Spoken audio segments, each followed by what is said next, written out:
Apple's ushered in two iPads so far in 2025, the new iPad Air with M3, available in an 11-inch or a 13-inch size, and the updated entry-level model, the exclusively 11-inch iPad A16. However, don't let Apple's chipset naming conventions distract you. Yes, the iPad Air is more than a good bit powerful than the iPad A16, but not everything lies in performance. So, let's run through a quick versus of the new iPads to help you decide which is the right one for you.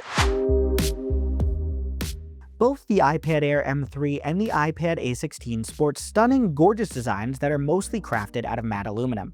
They're sleek and both come in fun colors. Both are available in 11-inch sizes, which is what we'll mostly be comparing here. But it is worth noting that if you're looking for a big screened iPad, you're best served considering the 13-inch iPad Air or the 13-inch iPad Pro. The iPad A16 is available in pink, yellow, blue, or silver, while the iPad Air is available in purple, blue, starlight, or space gray. Again, both have a fun range of colors, and it's a slick, clean design with only the Apple logo on the back. No more pesky iPad or iPad Air name. You'll also find the same layout for buttons. Power button with Touch ID on the short side, volume rocker on the long side, and a single USB-C port. That port is faster on the iPad Air, which makes it more of a pro device though. Both models do feature stereo speakers, but you get better sound from the 4 speakers on the Air versus the standard iPads too. Same size screens, but a coating can make the difference. Both the iPad Air and iPad A16 have 11-inch displays, which are technically 10.9-inch liquid retina displays. The Air is a step up though, offering support for the P3 wide color gamut as well as Apple's own True Tone tech. Most importantly though, the iPad Air has an anti-reflective coating, which makes it much more usable outdoors on a sunny day or inside under strong fluorescent lights. That's something the iPad A16 simply can't match, as it doesn't have that coating and shows almost all reflections. Reflections and coating aside, both are great for work and play, though the iPad Air can pack a bit more of a punch. I enjoyed streaming videos, playing games, taking FaceTime calls, and even doing creative tasks on both. Now, the iPad Air is easily the more powerful of the two. It crushed on performance tasks and came in super close to the performance of the M4 iPad Pro. The question ultimately becomes what you want to do with your iPad though. If you're just looking for productivity and play, like browsing the web, sending emails, and using web apps, you'll have no issue with the A16 chip inside that iPad. It could even handle some more basic, less intensive photo or video editing. It does run Final Cut Pro with some limitations. And I also got away with gaming on it. If you're looking for a laptop replacement though, or an iPad that doesn't show any slowdowns whatsoever, and you plan on investing in a Magic Keyboard as well, the case is a bit clearer on going for the iPad Air with M3.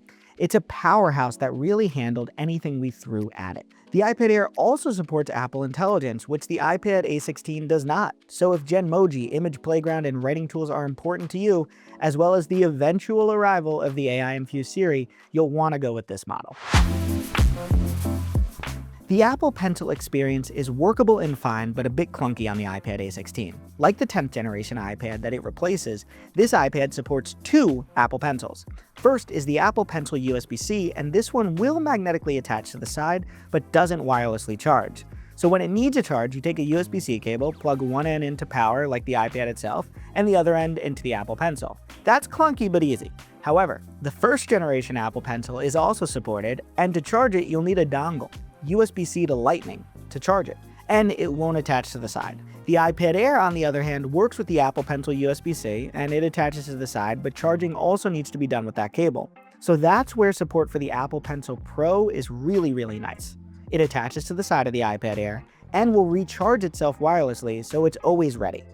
You also get pressure sensitivity, hover support, and the ability to squeeze it to access menus within iPadOS.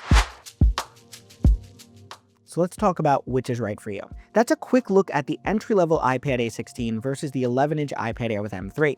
Both are excellent tablets, but if you're just after an iPad for streaming content, productivity, and some light gaming or even creative tasks, the iPad A16 makes a lot of sense. Otherwise, the iPad Air reigns supreme, especially if you need power for more advanced tasks like photo or video editing, better gaming, or if you want to dive into note-taking or drawing with an Apple Pencil. In that case, I'd recommend the iPad Air. Remember, the iPad A16 starts at $349 and the iPad Air starts at $599. Luckily, both come with 128 gigs of storage. And if you need more details on either, check out our full video reviews and written reviews on TechRadar.